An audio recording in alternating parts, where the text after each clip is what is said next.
नमस्कार मेरे प्यारे YouTube के सब्सक्राइबर साथियों, राज की बात में आपका स्वागत है, जहां डर और रहस्य की परतें धीरे धीरे खुलती हैं और आपके दिलों की धड़कनें तेज कर देती हैं। आज फिर से एक खौफनाक और दिल दहला देने वाली कहानी लेकर मैं आपके सामने उपस्थित हूं। दोस्तों, एक छोटे से गांव में एक आदमी एक प्राचीन मंदिर की यात्रा के बाद डरावनी घटनाओं का सामना करता है। अजीब छायाओं, अनहोनी आवाजों और किसी के पीछा करने की भावना से वह परेशान हो जाता है। डर और उलझन के बीच एक दोस्त उसे एक जानकार साधु से मदद लेने की सलाह देता है और फिर वे वापस उसी मंदिर में लौटते हैं जहां एक गहरा रहस्य छुपा है। वहां जो कुछ वे पाते हैं वह उनकी कल्पना से कहीं अधिक डरावना होता है। एक प्राचीन शाप जो अब भी जीवित आत्माओं को बांध कर रखे हुए है। क्या वे इन आत्माओं को मुक्त कर पाएंगे या यह डर और बढ़ जाएगा? जानने के लिए इस खौफनाक कहानी को सुने। कहानी को शुरू से अंत तक सुनिएगा। डर और खौफ का एहसास होने वाला है। दोस्तों, अगर आपका दिल कमजोर है या आपको ज्यादा डर लगता है तो कहानी को बिल्कुल अकेले न सुने। तो चलिए अब यह कहानी मोहन जी की जुबानी सुनते हैं। कहानी शुरू करने से पहले अगर आप हमारे साथ नए जुड़े हैं तो चैनल को सब्सक्राइब करके बेल आइकॉन को ऑन कर लीजिए ताकि हमारी हर अगली कहानी सीधे आप तक पहुंच सके। और अब बिना किसी देरी के चलिए आज की इस खौफनाक कहानी की शुरुआत करते हैं। मैंने ट्रक का इंजन चालू किया और एक गहरी सांस ली। ये सफर कुछ अलग ही लग रहा था। रात का समय था और पहाड़ी रास्ता तो हमेशा से ही खतरनाक रहा है, लेकिन उस रात कुछ और भी था जो मुझे बेचैन कर रहा था। चांदनी अपनी चमक बिखेर रही थी, लेकिन मेरे मन में अंधेरा छाया हुआ था। उसका ख्याल आ रहा था राजेश का, वही सफर जो उसने इस रास्ते पर किया था और फिर कभी लौटकर नहीं आया। उसकी पत्नी ने मुझसे कहा था, मोहन भाई, अगर कभी उस रास्ते पर जाओ तो राजेश का पता जरूर लगाना। इस वादे का बोझ मेरे दिल पर था। रास्ता बेहद घुमावदार था और हर मोड़ पर मुझे चौकस रहना पड़ रहा था। लेकिन तभी अचानक मुझे लगा जैसे किसी ने ट्रक के पिछले हिस्से पर जोर से मारा हो। मैं चौंक गया और तुरंत ब्रेक पर पैर मारा। ट्रक रुक गया, लेकिन मेरे दिल की धड़कनें तेज हो गईं। मैंने शीशे में देखा तो सिर्फ अंधेरा था और कुछ नहीं। वह एहसास, वह अजीब सा स्पर्श, यह सब क्या था? मैंने खुद को समझाया, मोहन, यह तेरा वहम है। रात का समय है और तू अकेला है। खुद को संभाल। मैंने ट्रक को फिर से स्टार्ट किया और आगे बढ़ गया, लेकिन वह घबराहट मन में घर कर गई थी। कुछ देर बाद मैं एक पुराने किले के पास से गुजरा। यह किला सुनसान था और उसकी दीवारें वक्त की मार से झुकी हुई थीं। याद आई वह बात, मोहन, इस रास्ते पर एक पुरानी हवेली है, वहां रुकना मत। कोई भी रुकता नहीं है। कहते हैं वहां कुछ है जो ट्रक को रोक लेता है। उस समय मैं हंसा था, लेकिन अब मुझे वह बात मजाक नहीं लग रही थी। मैंने अपनी रफ्तार बढ़ा दी। यह सफर खत्म करना था और जल्दी से जल्दी। लेकिन जैसे जैसे मैं आगे बढ़ता गया वैसे वैसे मुझे महसूस होने लगा कि मैं अकेला नहीं हूं। शायद सचमुच कोई और भी मेरे साथ सफर कर रहा था, लेकिन वह कौन था मैं नहीं जानता था। मैंने ट्रक की रफ्तार बढ़ा दी, लेकिन दिल में एक अजीब सी बेचैनी थी।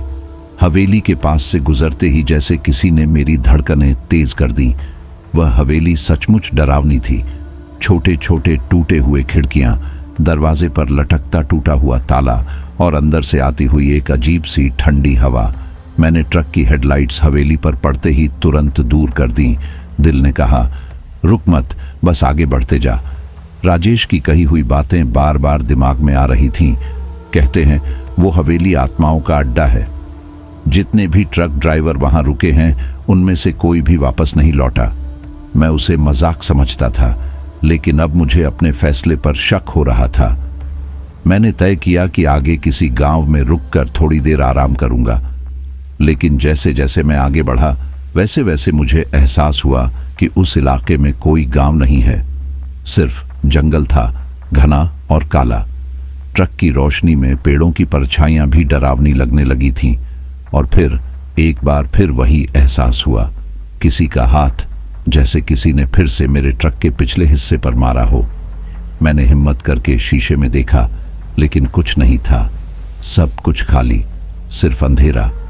मैंने सोचा कि यह मेरी थकान का नतीजा है। शायद मैंने खुद को ज्यादा सोचने पर मजबूर कर दिया है। सिर्फ कुछ किलोमीटर और फिर मैं आराम करूंगा, मैंने खुद से कहा। लेकिन वह कुछ किलोमीटर कभी खत्म ही नहीं हो रहे थे। हर बार मुझे लगता बस यह आखिरी मोड़ है, इसके बाद गांव आ जाएगा। लेकिन हर बार वही घना जंगल, वही डरावनी खामोशी। और फिर मैंने देखा सामने सड़क पर कुछ था, कोई इंसान। हाँ, शायद वो इंसान सड़क के बीचों बीच खड़ा था, हाथ में एक लालटेन पकड़े हुए। मैंने ट्रक की रफ्तार कम की और करीब आने पर देखा वह एक बूढ़ा आदमी था जिसकी आंखें धुंधली और गहरी थीं। मैंने ट्रक रोक दिया और खिड़की से सिर बाहर निकाला। क्या बात है बाबा, इतनी रात को यहां क्या कर रहे हो? वह बूढ़ा आदमी धीरे धीरे मेरे पास आया और बोला, बेटा, ये रास्ता ठीक नहीं है, यहां से वापस मुड़ जा। आगे जो है वह तुझे कभी वापस नहीं आने देगा। उसकी आवाज में एक अजीब सी घबराहट थी। मैंने उसकी बातों को अनसुना किया और बोला, बाबा, मुझे अपना काम करना है, मैं पीछे नहीं मुड़ सकता। लेकिन वह बूढ़ा आदमी बस चुपचाप खड़ा रहा, जैसे उसने पहले ही मेरी किस्मत तय कर दी हो। बूढ़े आदमी की बातों ने मेरे दिल में एक गहरी चुभन छोड़ दी। मैंने ट्रक की हेडलाइट्स आगे की तरफ घुमाई और गैस पर पैर रखा। ट्रक धीरे धीरे आगे बढ़ने लगा, लेकिन मन में एक अजीब सा खटका था। वह बूढ़ा आदमी क्या सच कह रहा था? क्या आगे सचमुच कुछ ऐसा था जो मेरी जान को खतरे में डाल सकता था? रास्ता अब और भी घुमावदार और खतरनाक हो गया था। मैंने स्पीड कम कर दी, लेकिन मन में एक बेचैनी सी बनी रही। जैसे ही मैं एक तीखे मोड़ पर पहुंचा, मुझे लगा कि सामने सड़क पर कोई खड़ा है। मैंने अचानक ब्रेक लगाए और ट्रक एक झटके से रुक गया। हेडलाइट्स की रोशनी में मैंने देखा कि सामने एक औरत खड़ी है, सफेद साड़ी में लिपटी हुई, बाल बिखरे हुए और उसका चेहरा झुका हुआ था। मैंने खिड़की से सिर बाहर निकालकर चिल्लाया, कौन हो तुम? यहां क्या कर रही हो? लेकिन उसने कोई जवाब नहीं दिया। उसका सिर धीरे धीरे उठने लगा और जैसे ही मैंने उसकी आंखों में देखा, मेरे पूरे शरीर में सिहरन दौड़ गई। उसकी आंखें वह खाली थीं, जैसे किसी अंधेरी खाई में झांक रहे हों। मैंने तुरंत ट्रक का गियर डाला और तेजी से आगे बढ़ गया। दिल इतनी जोर से धड़क रहा था कि मुझे लग रहा था जैसे वह किसी भी वक्त बाहर आ जाएगा। मैं इस खौफनाक जगह से जितनी जल्दी हो सके निकल जाना चाहता था, लेकिन फिर मुझे महसूस हुआ कि ट्रक के अंदर कोई और भी है। जैसे ही मैंने शीशे में देखा, मेरे दिल की धड़कनें थम गईं। वह औरत, वही सफेद साड़ी वाली, अब मेरे ट्रक के अंदर थी, मेरे ठीक पीछे बैठी हुई। मैंने अपने आप को यकीन दिलाने की कोशिश की कि यह सब एक भ्रम है। मोहन, तू बहुत थक गया है, यह सब तेरे दिमाग का खेल है, मैंने खुद से कहा। लेकिन जब उसने धीरे धीरे मेरे कंधे पर हाथ रखा, मैं समझ गया कि यह कोई भ्रम नहीं था। उसका हाथ बर्फ की तरह ठंडा था। मैं गुस्से से चिल्लाया, कौन हो तुम? मुझे छोड़ दो। लेकिन उसने कोई जवाब नहीं दिया। बस एक ठंडी हवा का झोंका मेरे पूरे शरीर में फैल गया। मैंने ट्रक को पूरी ताकत से भगाना शुरू कर दिया।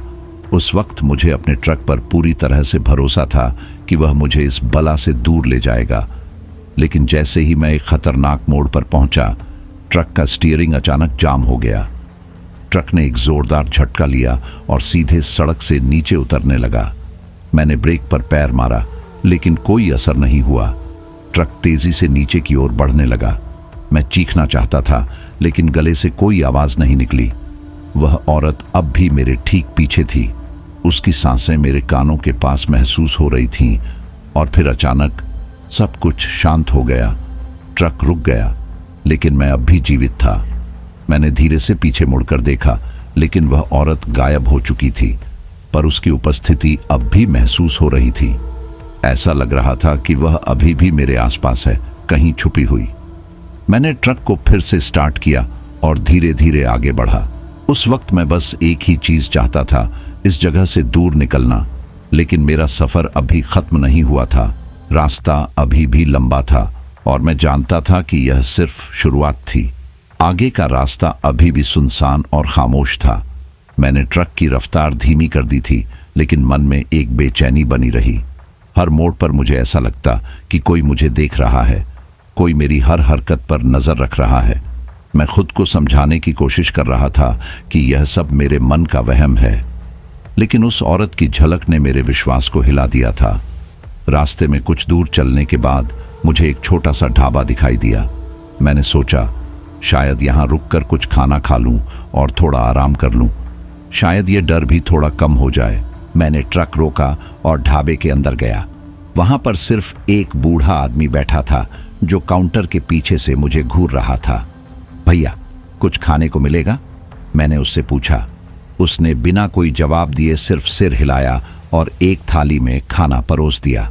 मैंने थाली ली और एक कोने में बैठकर खाने लगा, लेकिन उस बूढ़े आदमी की नजरें मुझसे हट नहीं रही थीं। जब मैंने खाना खत्म किया तो बूढ़ा आदमी धीरे से मेरे पास आया और बोला, तू इस रास्ते पर क्यों आया है? यह जगह तेरे लिए नहीं है, यहां से जल्दी निकल जा, वरना। उसकी आवाज में एक गहरी चिंता थी। मैंने उसकी बातों को अनसुना करने की कोशिश की, लेकिन वह लगातार मुझे ताकीद करता रहा कि मैं इस जगह को जल्द से जल्द छोड़ दूं। चुकाया और ट्रक की तरफ वापस जाने लगा, लेकिन जैसे ही मैं ट्रक के पास पहुंचा मुझे फिर वही एहसास हुआ जैसे कोई मेरे पीछे खड़ा है। मैंने तुरंत मुड़कर देखा, लेकिन वहां कोई नहीं था। मैंने ट्रक का दरवाज़ा खोला और अंदर बैठ गया, लेकिन जैसे ही मैंने ट्रक स्टार्ट किया मुझे महसूस हुआ कि कोई मेरे ठीक पास बैठा हुआ है। मैंने शीशे में देखा और फिर वही चेहरा, वह औरत, वह अब भी मुझे घूर रही थी। उसकी आंखों में वही खौफनाक खालीपन था। मैंने अपनी पूरी ताकत से ट्रक को आगे बढ़ाया। मन में सिर्फ एक ही बात थी, मुझे इस जगह से बाहर निकलना है। लेकिन जैसे जैसे मैं आगे बढ़ता गया वैसे वैसे रास्ता और भी खतरनाक होता गया। चारों तरफ घना जंगल था और सन्नाटा ऐसा कि मेरे दिल की धड़कनें साफ सुनाई दे रही थीं। लेकिन सबसे डरावनी बात यह थी कि मुझे अब औरत की परछाई हर जगह दिखाई देने लगी थी। कभी वह पेड़ों के बीच में खड़ी होती, कभी सड़क के किनारे। उसकी आंखें हमेशा मेरी ओर देख रही होती, जैसे वह मुझे कहीं और खींच ले जाना चाहती हो। जंगल का रास्ता पहले से भी ज्यादा डरावना हो चुका था। मैंने ट्रक की हेडलाइट्स को तेज कर दिया, लेकिन उस घने अंधेरे में उनकी रोशनी भी फीकी पड़ रही थी।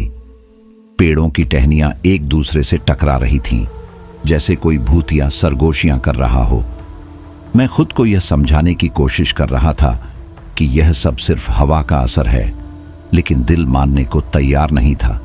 हर जगह मुझे उसी औरत की परछाई दिखाई देती जो मेरा पीछा कर रही थी। एक मोड़ पर मैंने ट्रक को अचानक से रोक दिया। सामने एक पुराना टूटा फूटा पुल था, जिसकी हालत इतनी खस्ता थी कि लग रहा था जैसे वह कभी भी गिर सकता है। मुझे समझ नहीं आ रहा था कि क्या करूं। इस पुल को पार करना खुद को मौत के मुंह में डालने जैसा था, लेकिन वापस मुड़ने का भी कोई रास्ता नहीं था। पीछे वही डरावनी औरत थी और आगे यह खतरनाक पुल। मैंने ट्रक से बाहर निकलकर पुल का मुआयना किया। उसकी लकड़ियां सड़ चुकी थीं और रस्सियां कमजोर हो चुकी थीं, लेकिन मेरे पास कोई और विकल्प नहीं था। मैंने ट्रक को फिर से स्टार्ट किया और धीरे धीरे पुल पर चढ़ाया। हर कदम पर मुझे लग रहा था कि ट्रक का वजन ज्यादा है और पुल कभी भी टूट सकता है, लेकिन जैसे तैसे मैं उस पुल को पार कर गया। पुल के दूसरी ओर एक खुली जगह थी जहां पर कुछ पुराने खंडहर पड़े थे। मैंने ट्रक को वहां पर रोका और थोड़ा आराम करने का फैसला किया, लेकिन जैसे ही मैं ट्रक से बाहर निकला मुझे लगा कि कोई मुझे घूर रहा है। मैंने चारों ओर नजर दौड़ाई, लेकिन वहां कोई नहीं था। सिर्फ वे पुराने खंडहर थे जो एक भयानक सन्नाटे में लिपटे हुए थे। मैंने ट्रक के पास ही जमीन पर बैठकर कुछ देर आराम किया, लेकिन वे खंडहर, वे मुझे कुछ अजीब से लग रहे थे। ऐसा लग रहा था जैसे वे मुझे अपनी ओर बुला रहे हों। मैं जानता था कि मुझे वहां नहीं जाना चाहिए, लेकिन मेरे पैर खुद ब खुद उस ओर बढ़ने लगे। और फिर वह औरत की हंसी, वह खौफनाक डरावनी हंसी। ऐसा लग रहा था जैसे वह खंडहर से ही आ रही हो। मैं तुरंत वहां से भागकर ट्रक में वापस आया और ट्रक को स्टार्ट कर दिया। मैंने जितनी तेजी से हो सके वहां से भाग निकलने की कोशिश की, लेकिन वह हंसी, वह मेरे कानों में गूंजती रही। अब मैं जान गया था कि यह सफर सिर्फ एक साधारण ट्रिप नहीं है। यहां पर कुछ है जो मेरी जान के पीछे पड़ा हुआ है, और ये खंडहर, शायद इसका राज इन्हीं खंडहरों में छिपा हुआ है। मुझे इससे बचने का कोई रास्ता खोजना होगा। वरना शायद मैं भी उन आत्माओं में शामिल हो जाऊंगा जो इस जंगल में भटक रही हैं। जैसे जैसे रात गहरी होती गई वैसे वैसे मेरी बेचैनी भी बढ़ती गई। ट्रक अब भी चल रहा था, लेकिन रास्ता ऐसा लग रहा था जैसे कहीं भी खत्म होने का नाम नहीं ले रहा हो। हर मोड़ पर वही अंधेरा, वही डरावनी परछाइयां, और अब तो मुझे यह भी लगने लगा था कि ट्रक के अंदर कोई और भी है। मैंने कई बार पीछे मुड़कर देखा, लेकिन हर बार खालीपन ही मिला। फिर भी वह एहसास मुझे नहीं छोड़ रहा था कि मैं अकेला नहीं हूं। आखिरकार मैंने खुद को कुछ देर के लिए आराम देने का फैसला किया। रास्ते में एक पुरानी टूटी फूटी धर्मशाला देखी। मैंने ट्रक को वहां रोका और सोचा कि कुछ देर आराम कर लूं। शायद मेरी थकान ही यह सब भ्रम पैदा कर रही है। मैंने धर्मशाला का दरवाजा खोला और अंदर गया। अंदर का माहौल ठंडा और भयानक था। दीवारों पर पुरानी तस्वीरें थीं जो अब धुंधली हो चुकी थीं, लेकिन सबसे अजीब बात थी कि वहां सब कुछ वैसा ही रखा हुआ था जैसा कई साल पहले रहा होगा। मैं सोने की कोशिश कर रहा था, लेकिन नींद मुझसे कोसों दूर थी। जैसे ही मेरी आंखें बंद होने लगीं, मुझे लगा कि कोई मेरे पास खड़ा है। मैंने झटके से आंखें खोलीं, लेकिन वहां कोई नहीं था। परंतु अब मुझे साफ महसूस हो रहा था कि वहां कोई और भी है। मैंने तुरंत वहां से भागने का फैसला किया। ट्रक में बैठा और उसे स्टार्ट किया। जैसे ही मैंने ट्रक को आगे बढ़ाया, मुझे महसूस हुआ कि वह औरत फिर से मेरे पास आ गई है। परछाई ट्रक की खिड़की पर साफ दिखाई दे रही थी। वह मुझसे कुछ कहना चाहती थी, लेकिन उसकी आवाज मेरी समझ में नहीं आ रही थी। मैंने स्पीड बढ़ाई और रास्ते में आगे बढ़ता चला गया, लेकिन दिल में एक खौफ ने घर कर लिया था। अब मैं यह जान गया था कि यह सफर आसान नहीं होने वाला। यह रास्ता मुझे कहीं और ही ले जा रहा था, और अगर मैं जल्द ही इससे बाहर नहीं निकला तो शायद मेरा अंत भी वही होगा जो राजेश का हुआ था। रास्ते में मुझे एक छोटा सा गांव दिखा। वहां कुछ लोग इकट्ठा हुए थे और आग जल रही थी। मैंने सोचा कि शायद यहां से मुझे कुछ जानकारी मिल सके कि आखिर यह सब क्या हो रहा है। मैंने ट्रक को किनारे खड़ा किया और उन लोगों के पास गया। वहां एक बूढ़ा आदमी बैठा हुआ था जो गांव का मुखिया लग रहा था। मैंने उसे अपनी पूरी कहानी सुनाई। वह औरत, खंडहर, पुल और अब यह धर्मशाला। उसने बड़े ध्यान से मेरी बात सुनी और फिर एक गहरी सांस लेकर बोला, बेटा, तुम जिस रास्ते पर हो वह कोई साधारण रास्ता नहीं है। यह रास्ता उन आत्माओं का है जिन्हें कभी शांति नहीं मिली। ये आत्माएं अब भी इस दुनिया में भटक रही हैं, और जो भी इस रास्ते पर आता है वह इन आत्माओं का शिकार बनता है। उसकी बातों से मेरा दिल और भी दहल गया। तो अब मैं क्या करूं बाबा? इस रास्ते से कैसे बच सकता हूं? मैंने घबरा कर पूछा। बूढ़ा आदमी कुछ देर चुप रहा, फिर बोला, यहां से थोड़ी दूर एक पुराना मंदिर है। कहते हैं उस मंदिर में एक साधु था जिसने उन आत्माओं को शांत करने की कोशिश की थी। अगर तुम उस मंदिर तक पहुंच सको तो शायद तुम्हें बचने का कोई रास्ता मिल जाए। मैंने तुरंत उस बूढ़े आदमी की बात मानी और ट्रक को उस दिशा में ले चला जहां उसने मंदिर का जिक्र किया था। लेकिन मेरे दिल में एक खौफ घर कर चुका था। क्या सच में वह मंदिर मुझे बचा सकेगा, या यह भी किसी खौफनाक कहानी का हिस्सा होगा? गांव के बूढ़े की बात सुनकर मैंने ट्रक को फिर से स्टार्ट किया और उस दिशा में बढ़ा जहां उसने मंदिर होने की बात कही थी। रास्ता पहले से भी ज्यादा खतरनाक और सुनसान था। पेड़ जैसे और भी घने हो गए थे, और उनके बीच से कभी कभी मुझे वही सफेद साड़ी वाली औरत की परछाई दिख जाती। हर बार जब मैं उस परछाई को देखता, मेरी रफ्तार अपने आप बढ़ जाती। रात अब भी गहरी हो चुकी थी और ठंड इतनी बढ़ गई थी कि मेरे हाथ और पैर शून्य हो रहे थे। ट्रक की हेडलाइट्स की रोशनी के सिवा आसपास कुछ भी नहीं दिख रहा था। ऐसा लगता था कि मैं किसी अनजान दुनिया में पहुंच गया हूं, जहां का हर कदम मौत की ओर बढ़ रहा हो। जंगल अब और भी घना हो चुका था और रास्ता ऐसा था जैसे किसी भूल भुलैया में फंस गया हो। हर बार मुझे लगता कि मैं सही दिशा में जा रहा हूं, लेकिन फिर से वही रास्ता सामने आ जाता। ऐसा लग रहा था जैसे मैं एक ही जगह पर घूम रहा हूं और कोई ताकत मुझे मंदिर तक पहुंचने से रोक रही हो। अचानक ट्रक ने एक झटका लिया और रुक गया। मैंने कई बार उसे स्टार्ट करने की कोशिश की, लेकिन कोई फायदा नहीं हुआ। ट्रक ने मानो दम तोड़ दिया हो। मैं ट्रक से बाहर निकला और देखा कि ट्रक के चारों टायर पंचर हो चुके थे। मेरे दिल में खौफ की लहर दौड़ गई। अब मुझे पैदल ही आगे बढ़ना था। मैंने ट्रक से अपनी टॉर्च निकाली और उस बूढ़े आदमी की बताई दिशा में चल पड़ा। हर कदम पर मुझे ऐसा लग रहा था जैसे कोई मेरी हर हरकत पर नजर रख रहा है। जंगल के पेड़ों की सरसराहट, रात के जानवरों की आवाजें और कहीं कहीं दूर से आती हुई उस औरत की हंसी, ये सब मिलकर मेरे खौफ को और बढ़ा रहे थे। जंगल में चलते चलते मैं एक जगह पहुंचा जहां जमीन पर कुछ अजीब से निशान थे। ये निशान किसी जानवर के नहीं थे, बल्कि इंसानी पैरों के थे। लेकिन उन पैरों के निशानों की दिशा अजीब थी, जैसे वह आदमी जमीन में घसीटा गया हो।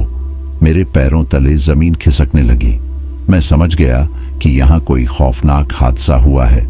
मैंने अपनी टॉर्च की रोशनी बढ़ाई और मंदिर की दिशा में चलने लगा। लेकिन जितनी तेजी से मैं चल रहा था, उतनी ही तेजी से मेरी उम्मीदें भी खत्म हो रही थीं। मुझे लगने लगा कि शायद यह मंदिर भी मुझे बचा नहीं सकेगा, लेकिन अब मेरे पास और कोई विकल्प नहीं था। अचानक मुझे दूर से मंदिर की झलक दिखाई दी।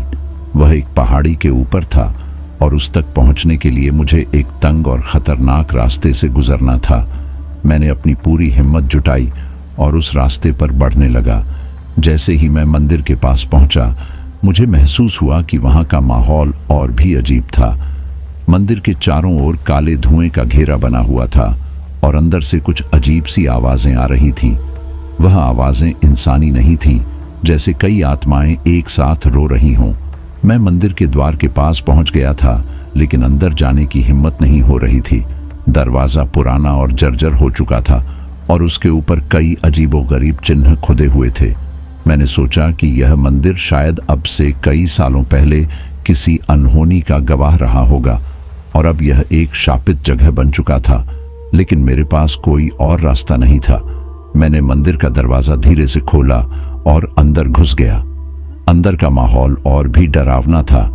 दीवारों पर पुराने चित्र बने हुए थे, जिनमें कुछ साधु और राक्षसों की लड़ाई दिखाई दे रही थी।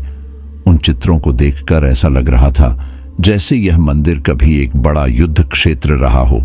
मंदिर के अंदर घुसते ही मेरी सांसें थम गईं। वहां एक बहुत बड़ा शिवलिंग था, जिसके चारों ओर खून के धब्बे लगे हुए थे। मंदिर की दीवारों से रिसता हुआ खून अब तक सूखा नहीं था और उससे एक भयानक बदबू आ रही थी। मैंने धीरे से शिवलिंग के पास जाकर देखा। वहां पर कुछ लिखा हुआ था, लेकिन वह लिपि मेरी समझ में नहीं आ रही थी। अचानक मंदिर के अंदर से एक जोरदार चीख की आवाज आई। मैं चौंक कर पीछे मुड़ा, लेकिन वहां कोई नहीं था। फिर वह आवाज एक बार फिर आई, इस बार और भी नजदीक से। मैंने महसूस किया कि यह आवाज शायद उन आत्माओं की है जो अब भी यहां कैद हैं। मैंने डरते डरते मंदिर के अंदर और गहराई में जाना शुरू किया। वहां पर एक पुरानी टूटी फूटी मूर्ति थी, जो शायद उस साधु की थी जिसका जिक्र गांव के बूढ़े ने किया था। उस मूर्ति के पास एक पुरानी किताब रखी हुई थी। मैंने उसे उठाया और पढ़ना शुरू किया। किताब में वही लिपि थी जो मैंने शिवलिंग पर देखी थी, लेकिन जैसे जैसे मैं उसे पढ़ता गया, वैसे वैसे मुझे समझ में आने लगा कि यह किताब उन आत्माओं को मुक्त करने का तरीका बता रही है। लेकिन वह तरीका खतरनाक था। मुझे अपनी जान की बाजी लगानी पड़ती। मैंने किताब को बंद किया और सोचा कि अब क्या करूं। अगर मैं वह तरीका अपनाता तो शायद मैं उन आत्माओं को मुक्त कर सकता था, लेकिन अगर कुछ गलत हो गया तो मेरी जान भी जा सकती थी।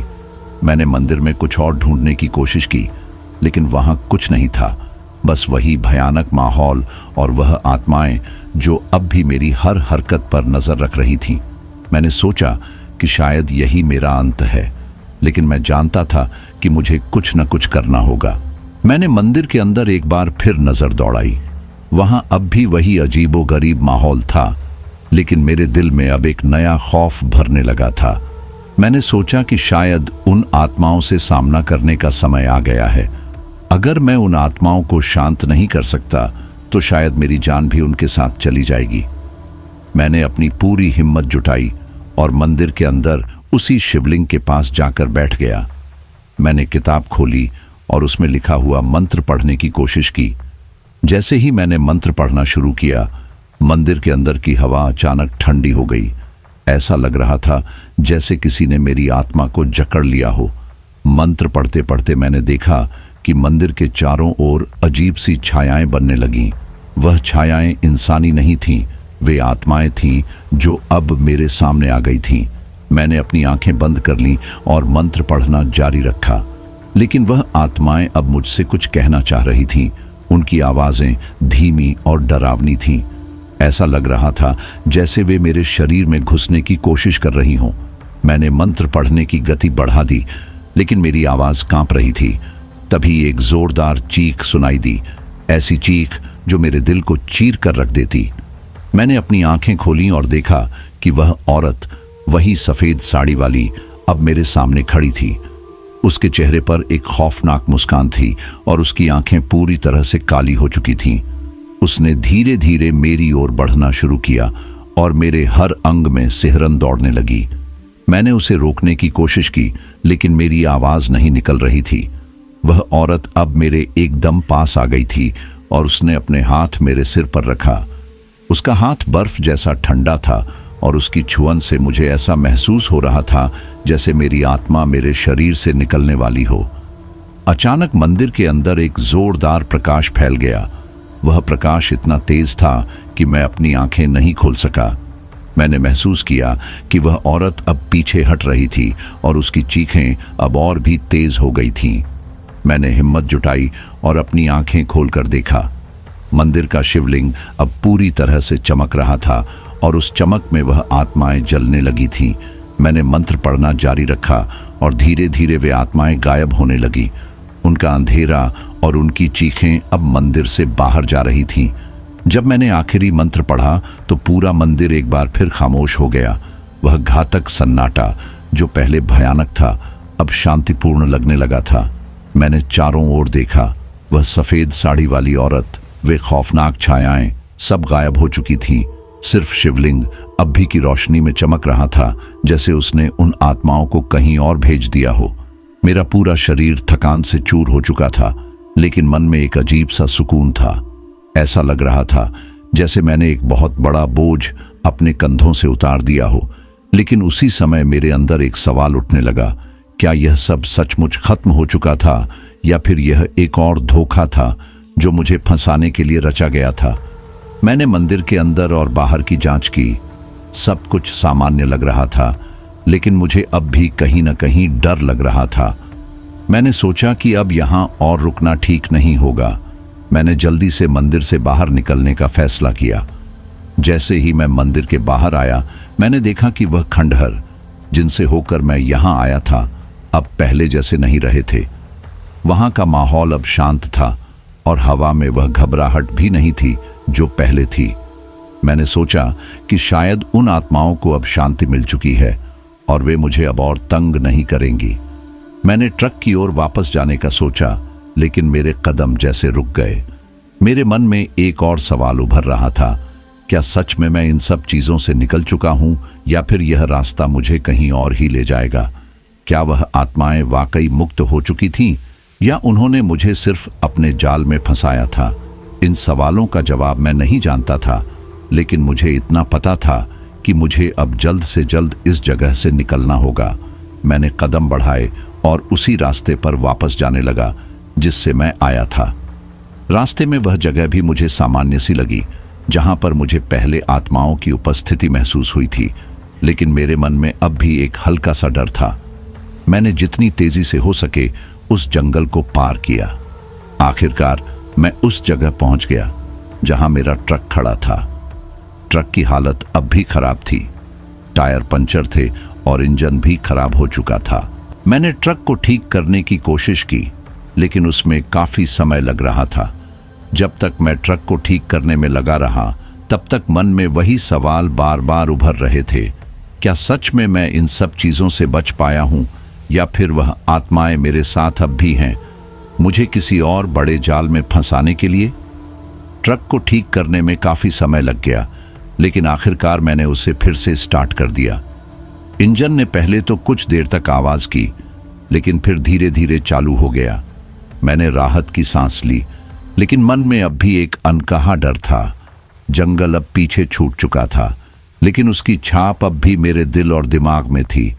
मैंने सोचा कि शायद यह सब कुछ एक डरावना सपना था, लेकिन जो मैंने महसूस किया था वह किसी सपने से कम नहीं था। मैं धीरे धीरे ट्रक को चलाते हुए उस रास्ते पर बढ़ा जो गांव की ओर ले जाता था। रास्ते में वह पुराना टूटा फूटा पुल भी आया जिसे मैंने पहले पार किया था। इस बार मैंने उसे ध्यान से देखा। यह पुल भी अब मुझे पहले जैसा डरावना नहीं लगा। मैंने धीरे से ट्रक को उस पर चढ़ाया और उसे पार कर गया। गांव में पहुंचते ही मैंने देखा कि वहां के लोग अब भी जाग रहे थे। वह बूढ़ा आदमी जिसने मुझे मंदिर का रास्ता बताया था, मुझे वहीं दिखाई दिया। उसने मुझे देखा और उसकी आंखों में एक अजीब सा सुकून नजर आया। बेटा, तुमने उन आत्माओं को मुक्त कर दिया, उसने कहा। अब वह तुम्हें तंग नहीं करेंगी। तुमने बहुत बड़ा काम किया है। अब तुम आराम से घर जा सकते हो। मैंने उसके शब्दों पर विश्वास किया, लेकिन मन में अब भी एक सवाल था। क्या सच में यह सब खत्म हो चुका था या फिर यह सफर अब भी जारी था? मैंने बूढ़े आदमी से विदा ली और ट्रक को गांव से बाहर की ओर मोड़ लिया। रास्ता अब खुला और सीधा था। कोई भटकाव नहीं, कोई डर नहीं, लेकिन मन में अब भी एक अजीब सा एहसास था। मैंने जितनी तेजी से हो सके उस जगह को पीछे छोड़ दिया। आखिरकार मैंने वह सड़क पकड़ ली जो मुझे शहर की ओर ले जाती थी। अब मैं अपने घर के करीब पहुंच चुका था, लेकिन दिल में अब भी एक अजीब सा खौफ बना हुआ था। मैंने खुद को समझाने की कोशिश की कि यह सब कुछ अब खत्म हो चुका है, लेकिन मन मानने को तैयार नहीं था। शहर में पहुंचने पर मैंने ट्रक को एक सुरक्षित जगह खड़ा किया और घर जाने की तैयारी की। लेकिन जैसे ही मैंने ट्रक से बाहर कदम रखा, मुझे फिर से वह ठंडक महसूस हुई। वह ठंडक जो मैंने मंदिर के अंदर महसूस की थी। मैंने चारों ओर देखा, लेकिन वहां कोई नहीं था। मैंने ट्रक का दरवाजा बंद किया और धीरे धीरे अपने घर की ओर बढ़ा। लेकिन मन में अब भी एक सवाल गूंज रहा था। क्या सच में यह सब खत्म हो चुका है या फिर यह सफर अब भी जारी है? घर पहुंचने के बाद मैंने खुद को थोड़ा सुकून देने की कोशिश की। मैंने नहा धोकर साफ कपड़े पहने और सोने की कोशिश की, लेकिन जैसे ही मैंने अपनी आंखें बंद की, वह सब दृश्य मेरी आंखों के सामने तैरने लगे। वह औरत, मंदिर, आत्माएं और वह चीखें। मैंने आंखें खोली और एक गहरी सांस ली। अब मुझे समझ में आ रहा था कि यह सब कुछ भूलना इतना आसान नहीं होगा। वह डर, वह खौफ, वह आत्माएं, सब कुछ अब मेरे साथ ही था। रात के किसी पहर मैंने फिर से सोने की कोशिश की, लेकिन नींद जैसे मुझसे कोसों दूर थी। मैंने बिस्तर से उठकर पानी पिया और खिड़की से बाहर देखा। बाहर का माहौल शांत था, लेकिन मेरे अंदर का तूफान अभी भी थम नहीं रहा था। अचानक मुझे ऐसा महसूस हुआ जैसे कोई मेरी खिड़की के पास खड़ा हो। मैंने ध्यान से देखा, लेकिन वहां कुछ भी नहीं था। फिर से वही एहसास, वह खौफनाक एहसास कि मैं अब भी अकेला नहीं हूं। मैंने खिड़की बंद कर दी और सोने की कोशिश की, लेकिन अब मुझे समझ में आ गया था कि शायद मैं इस खौफ से कभी नहीं बच पाऊंगा। वह आत्माएं अब मेरे अंदर बस चुकी थीं और वे मुझे कभी भी अकेला नहीं छोड़ेंगी। रात बीत गई, लेकिन जैसे ही सुबह की पहली किरण आई, मैं उठा। आंखों में अजीब सी थकान और मन में गहरी बेचैनी थी।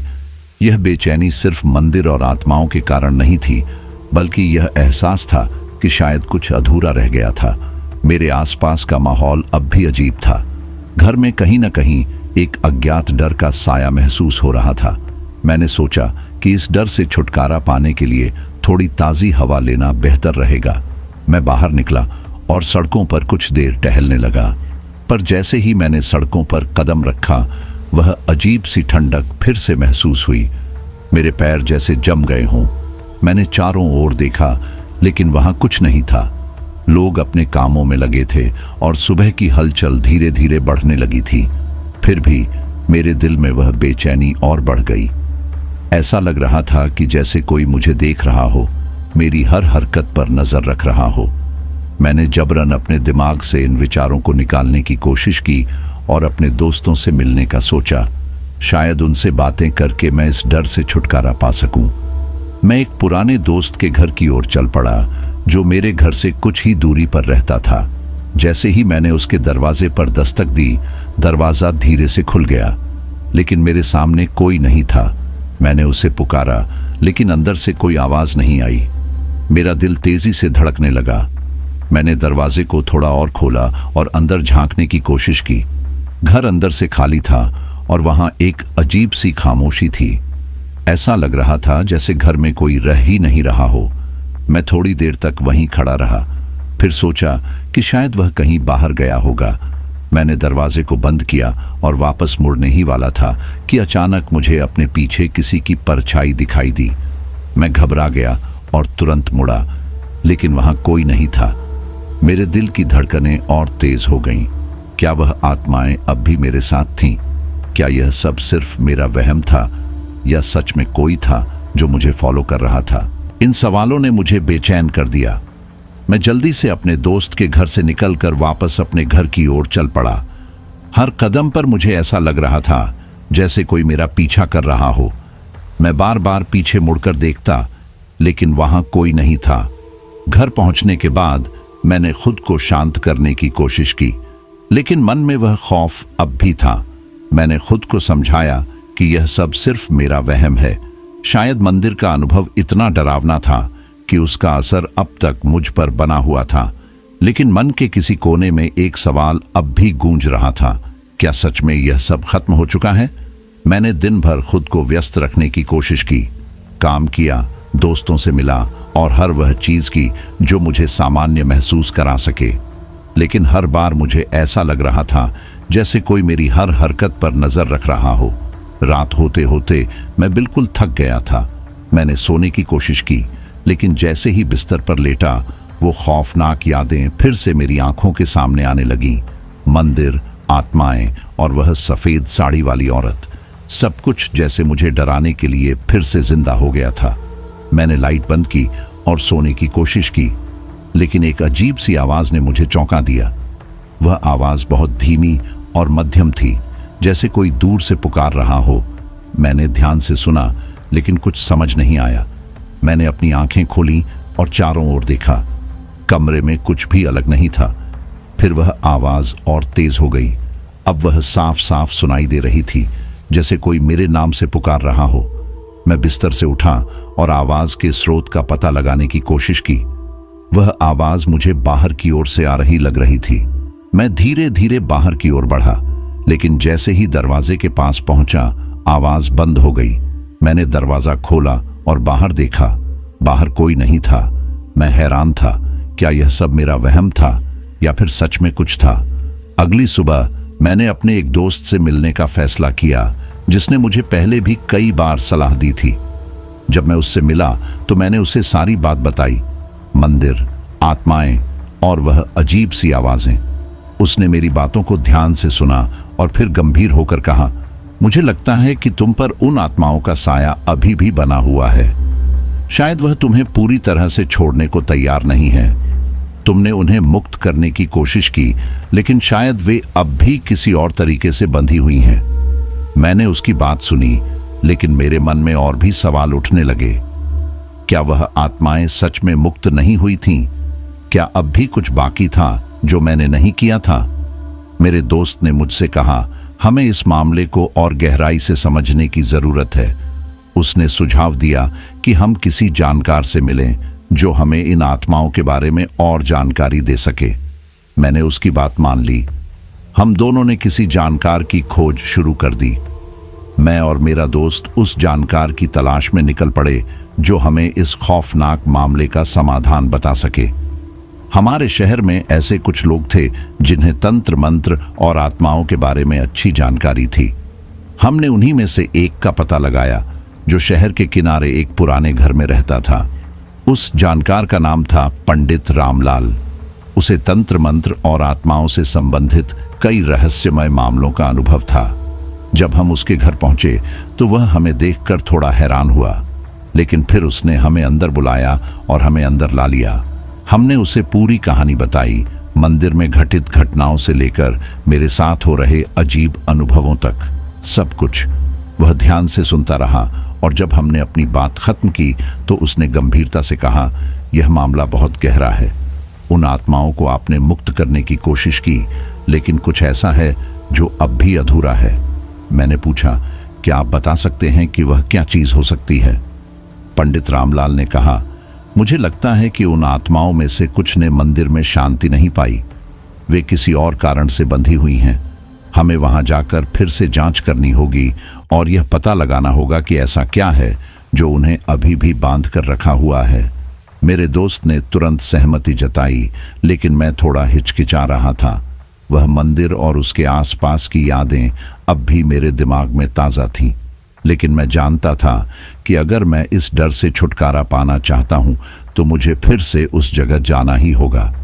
हमने अगले दिन सुबह ही मंदिर की ओर जाने का फैसला किया। पंडित रामलाल भी हमारे साथ चलने को तैयार हो गया। वह अपने साथ कुछ आवश्यक तांत्रिक सामान लेकर आया था, कुछ मंत्र, तावीज और धूप बत्ती। रास्ते भर मेरा दिल तेजी से धड़क रहा था। मंदिर की ओर जाते हुए वह सारे दृश्य मेरी आंखों के सामने घूमने लगे। वह आत्माएं, वह खौफनाक छाया, वह सफेद साड़ी वाली औरत। लेकिन इस बार मैं अकेला नहीं था। मेरे साथ मेरा दोस्त और पंडित रामलाल थे। इससे मुझे थोड़ी हिम्मत मिली।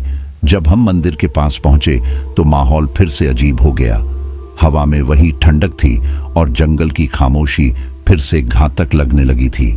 हमने मंदिर के अंदर कदम रखा तो वहां की स्थिति अब भी वैसी ही थी जैसी मैंने छोड़ दी थी। पंडित रामलाल ने मंत्र पढ़ना शुरू किया और हम सब ने ध्यान से चारों ओर नजर दौड़ाई। जैसे जैसे मंत्र के स्वर गूंजने लगे, वैसे वैसे माहौल और भी घबराहट भरा हो गया। अचानक मंदिर के अंदर एक तेज हवा चलने लगी और मुझे वह छाया फिर से दिखने लगी। पंडित रामलाल ने हमें इशारे से शांत रहने को कहा और मंत्र को और तेजी से पढ़ने लगा। धीरे धीरे छाया गायब होने लगी, लेकिन फिर भी माहौल अब भी अजीब और डरावना था। जैसे ही माहौल थोड़ा सामान्य हुआ, पंडित रामलाल ने मंदिर के एक कोने में जाने का इशारा किया। हम उसके पीछे पीछे गए और देखा कि वहां एक पुराना टूटा फूटा सा दरवाजा था जो पहले मेरी नजर में नहीं आया था। पंडित रामलाल ने कहा, यह दरवाजा इस मंदिर के सबसे गहरे रहस्य की ओर ले जाता है। शायद यही वह जगह है जहां से इन आत्माओं का संबंध है। हमें इसे खोलना होगा और अंदर जाकर देखना होगा कि आखिर वहां क्या है। मैं थोड़ा डरा हुआ था, लेकिन जानता था कि हमें इस रहस्य का सामना करना होगा। हमने धीरे धीरे उस दरवाजे को खोला और अंदर का दृश्य देखकर हम सब हक्के बक्के रह गए। दरवाजे के पीछे एक अंधेरी सुरंग थी जो कहीं गहरे नीचे की ओर जा रही थी। सुरंग के अंदर एक अजीब सी बदबू थी और दीवारों पर कुछ अजीबोगरीब चित्र बने हुए थे जो किसी प्राचीन काल के प्रतीत हो रहे थे। हमने सुरंग के अंदर कदम रखा और जैसे जैसे हम अंदर बढ़ते गए, वहां का माहौल और भी डरावना होता गया। सुरंग के अंदर हवा भारी और दम घोटने वाली थी। दीवारों पर बने चित्र और निशान अब और भी साफ दिखने लगे थे। पंडित रामलाल ने कहा, यह सुरंग बहुत पुरानी है और शायद यही वह जगह है जहां से इन आत्माओं का जन्म हुआ था। हमें यहाँ कुछ ऐसा मिल सकता है जो इन आत्माओं को इस दुनिया में बांध कर रखे हुए हैं। हमने सुरंग में और भी गहराई में जाना शुरू किया। वहां का माहौल इतना भारी था कि हर कदम जैसे मुश्किल से उठ रहा था। सुरंग में जगह जगह पुरानी हड्डियां और टूटी फूटी मूर्तियां बिखरी पड़ी थीं। जैसे ही हम सुरंग के सबसे गहरे हिस्से में पहुंचे, वहां हमें एक पुरानी वेदी मिली जो अब भी कुछ अजीब सी ऊर्जा से भरी हुई थी। उस वेदी के ऊपर एक पुराना ताबूत रखा हुआ था और उसके चारों ओर कुछ अजीब सी लकीरें खींची हुई थीं।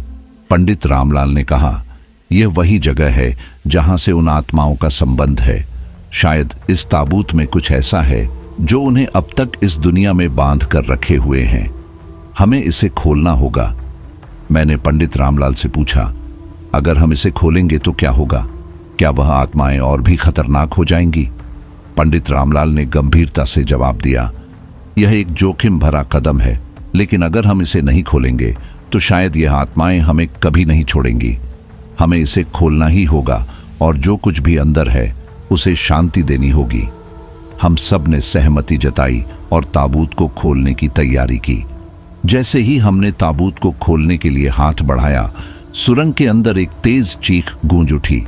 ऐसा लगा जैसे कोई आत्मा हमें ऐसा करने से रोकने की कोशिश कर रही हो, लेकिन हमने अपनी हिम्मत बनाए रखी और ताबूत को खोल दिया।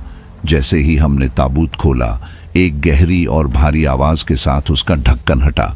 हमारे सामने जो दृश्य उभरा उसने हमारी रूह को कंपा दिया।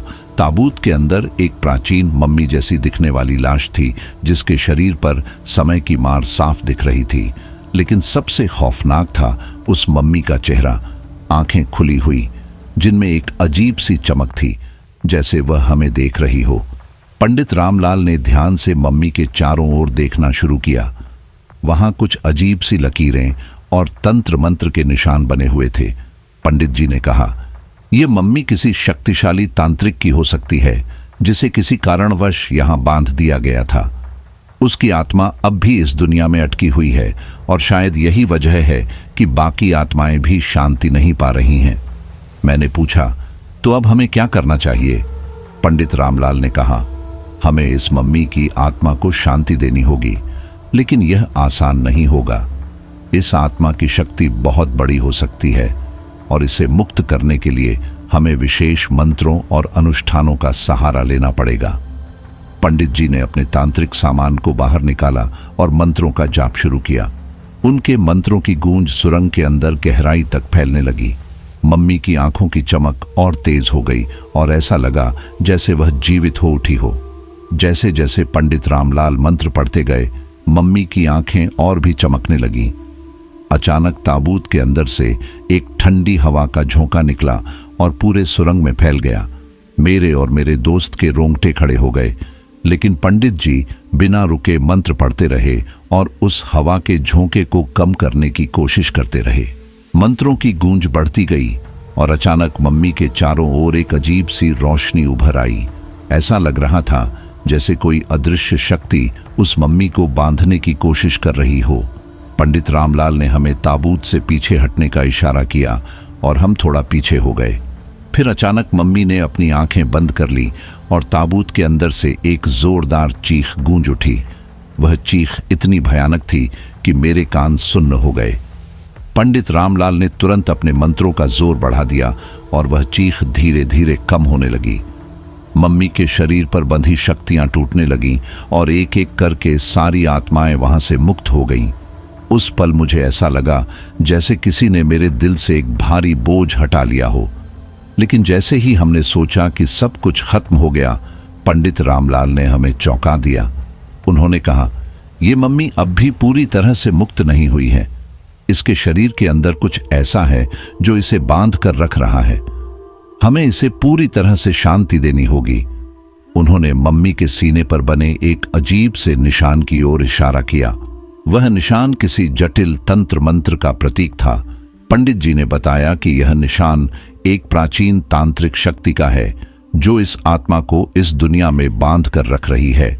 पंडित रामलाल ने बताया कि इस निशान को नष्ट करने के लिए हमें एक विशेष अनुष्ठान करना होगा, जिसमें बहुत सावधानी की जरूरत होगी।